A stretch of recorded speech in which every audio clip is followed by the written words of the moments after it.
से थक चुके हैं, आज लोग नफरत से थक चुके हैं, आज लोग भ्रष्टाचार से थक चुके हैं। आज वे लोग जो गाय के नाम पर राजनीति करते हैं, आज उनको नया नाम दिया गया है गोरू सूर का।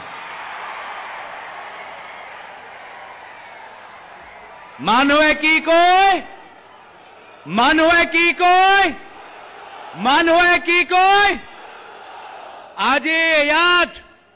আজি তেওঁলোকে কি ভাবিছে যে দুখীয়া মানুহক উচ্ছেদ কৰি আমালোকৰ মাজত বিভাজন কৰিব, কিন্তু আজি তাৰিখত আমি সকলো অসমীয়া দুখীয়া মানুহ, খেতিয়ক, শ্ৰমিক আমি একজোট। সেয়া বড়ো হওক, কাৰ্বি হওক, ৰাভা হওক, মিচিং হওক, ধৰ্মীয় সংখ্যালঘু মানুহ হওক, ভাষিক সংখ্যালঘু মানুহ হওক, আমি সকলোৱে জানো যে আমাৰ ওচৰত ভূমিপট্টা নাই, আমাৰ ওচৰত মাটিপট্টা নাই। আমাৰ মাটিখিনি আদানীক দি দিছে, আমাৰ মাটিখিনি আম্বানীক দি দিছে।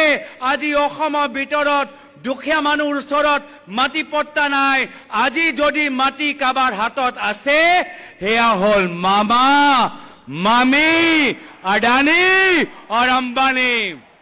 আৰু সেইকাৰণে এই বিজেপি চৰকাৰ ভয় কৰে যে অহা বছৰ যেতিয়া কংগ্ৰেছৰ চৰকাৰ আহিব, এটা এটা টকাৰ হিচাপ জনসাধাৰণক দিব লাগিব। आदरणीय खड़गे जी, आदरणीय राहुल गांधी जी, आदरणीय केसी वेणुगोपाल जी, जितेंद्र सिंह जी, असम का मुख्यमंत्री हिमंत बिस्वा शर्मा आज डरा हुआ है, क्योंकि उसको पता है जब आने वाले साल में सत्ता उसके हाथ से जाएगी, कहां कहां उनके परिवार के लोगों ने जमीन जब्त किया है, एक एक माटी का, एक एक इंच जमीन का हिसाब लोगों को देना होगा। तो मैं बेছি দীঘলীয়া আৰু ক'বলৈ বিচৰা নাই। আজি এই অনুষ্ঠান সফল কৰাৰ বাবে মই সকলোকে ধন্যবাদ, কৃতজ্ঞতা জ্ঞাপন কৰি পুনৰবাৰ মই শ্ৰদ্ধাৰে মোৰ প্ৰয়াত পিতৃ প্ৰাক্তন মুখ্যমন্ত্ৰী তৰুণ গগৈদেৱক শ্ৰদ্ধাৰে স্মৰণ কৰি আমি কৈছো যে কংগ্ৰেছ পাৰ্টি সকলৰ বাবে যুঁজি যাব। সেয়া হিন্দু হওক, মুছলিম হওক, শিখ হওক, খ্ৰীষ্টিয়ান হওক, বড়ো, ৰাভা, বড়ো, বঙালী, অসমীয়া, বিহাৰী, কংগ্ৰেছ দল সকলৰ দল, কংগ্ৰেছ দল শান্তি দল, কংগ্ৰেছ দল অসমৰ ৰাইজৰ আজি ভৱিষ্যৰ বাবে শান্তি প্ৰগতি অনা দল। এইখিনি কথা কৈ মই নিজৰ চমু দুআষাৰ সামৰিছো। ধন্যবাদ। জয় হিন্দ, জয় আই অসম, জয় আই অসম, জয় আই অসম। ধন্যবাদ। জাতীয় দায়িত্ব নিষ্ঠাৰে পালন কৰি সাংবিধানিক দায়বদ্ধতাৰে বৈভৱেৰে সমুজ্জ্বল মনৰ সামাজিক ৰাজনৈতিক দায়বদ্ধতাৰ বৰ্ণময় চেতনাৰ উৰ্মিমালাই সকলোৰে মাজত আলোড়ন সৃষ্টি কৰা আমাৰ সকলোৰে প্ৰিয় নেতা, সাংসদ আৰু অসম প্ৰদেশ কংগ্ৰেছ কমিটিৰ সন্মানীয় সভাপতি শ্ৰীযুত গৌৰৱ গগৈ ডাঙৰীয়াৰ তেখেতৰ বহুমূলীয়া বক্তব্যৰ কাৰণে মই তেখেতক আন্তৰিক ধন্যবাদ জ্ঞাপন কৰিছোঁ।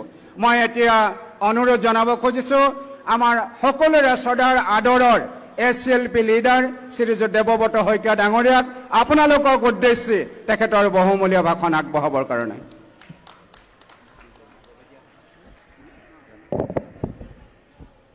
জাতীয় কংগ্ৰেছ জিন্দাবাদ,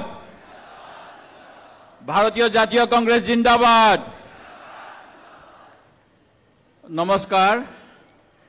আজিৰ সভাত উপস্থিত নিখিল ভাৰত কংগ্ৰেছ কমিটিৰ শ্ৰদ্ধাৰ সভাপতি মল্লিকাৰ্জুন খড়গে ডাঙৰীয়া, আমাৰ লোকসভাৰ বিৰোধী দলৰ দলপতি তথা আমাৰ সকলোৰে আদৰৰ নেতা ৰাহুল গান্ধী ডাঙৰীয়া, আমাৰ জেনেৰেল ছেক্ৰেটাৰী সংগঠন শ্ৰদ্ধাৰ কেচি ভেনুগোপাল ডাঙৰীয়া, অসমৰ সাধাৰণ সম্পাদক তত্ত্বাৱধায়ক শ্ৰীযুত জিতেন্দ্ৰ সিং ডাঙৰীয়া, আমাৰ সভাপতি গৌৰৱ গগৈ ডাঙৰীয়া, মঞ্চত উপবিষ্ট আমাৰ কংগ্ৰেছ দলৰ নেতাসকল আৰু মোৰ সন্মুখত উপস্থিত অসমৰ বিভিন্ন প্ৰান্তৰ পৰা অহা, বিভিন্ন জিলা, ব্লক, মণ্ডলৰ পৰা অহা আমাৰ সতীৰ্থ কংগ্ৰেছ কৰ্মীসকল, আজিৰ দিনটো আমাৰ সকলোৰে বাবে এটা অতি আনন্দৰ দিন। আজি আমাৰ অসমৰ সকলো কংগ্ৰেছ কৰ্মীৰ সাহস আৰু উৎসাহ বৃদ্ধিৰ বাবে খৰ্গে ডাঙৰীয়া আৰু আদৰৰ ৰাহুল গান্ধী ডাঙৰীয়াই তেখেতসকলৰ ব্যস্ত কৰ্মসূচীৰ মাজৰ পৰা সময় উলিয়াই আমাৰ মাজত উপস্থিত হৈছে। মই সকলো কংগ্ৰেছ কৰ্মীৰ হৈ দুয়োগৰাকীকে হিয়া ভৰা কৃতজ্ঞতা জনাইছোঁ। আমাৰ অসম আজি সংকটৰ মুখত। বিজেপি চৰকাৰে শদিয়াৰ পৰা ধুবুৰীলৈকে ব্ৰহ্মপুত্ৰ উপত্যকাৰ পৰা বৰাক উপত্যকালৈকে চাৰিওফালে বিভিন্ন তেওঁলোকৰ কামৰ মাজেৰে অসমৰ জনগণৰ মাজত অশান্তি আৰু বিভ্ৰান্তিৰ সৃষ্টি কৰিছে।